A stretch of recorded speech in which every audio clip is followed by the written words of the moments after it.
the Action Group Against Radioactive Warfare.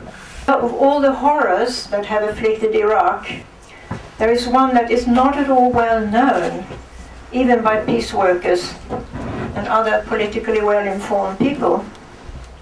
It was mentioned here by our Iraqi friend.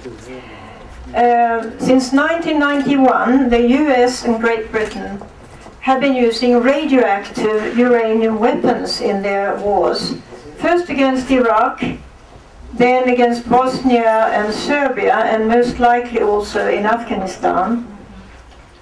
These weapons contain so-called depleted uranium, called DU. And DU is the waste material from the production of nuclear power and nuclear weapons. And producers all over the world have a problem of finding a safe way of disposing of all this waste. It's highly toxic and it's radioactive. Should they shoot it into the moon, onto the moon? Or sink it into the depths of the oceans? Or some kilometers down into the rocks? No safe solution has yet been found, but the military get it for free, and their final solution is to dispose of it in the countries that they wage war on, in the bodies of the civilians. For DU weapons are very effective penetrators.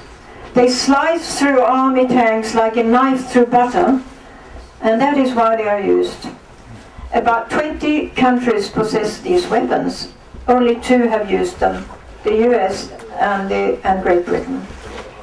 Now, the fine dust left in the areas after the battle travels with the wind to other areas or even to other countries, or sinks into the soil and into the groundwater. Since 2003, the US and Great Britain have used these weapons inside the Iraqi cities too. Baghdad, Fallujah, and so on. Burnt out radioactive tanks stand there and children play in them, unaware that they are radioactive and poisonous. Now, DU has a half-life of 4.5 billion years. Jesus. That is the age of our planet. Still, like, blows me away. So it will remain in the environment where it has been left forever. Now, it's when the dust from these explosions is breathed in, inhaled, or gets into the body in other ways, through wounds or through contaminated food and water, that it becomes deadly dangerous. It gets into all the organs and tissues of the body and inflicts great damage. In the areas that have been bombed, the rate of cancer, miscarriages and birth defects has risen sharply among the civilians. We have heard that nowadays Iraqi mothers' first question after the birth of a child is it normal? Rather than, is it a boy or a girl?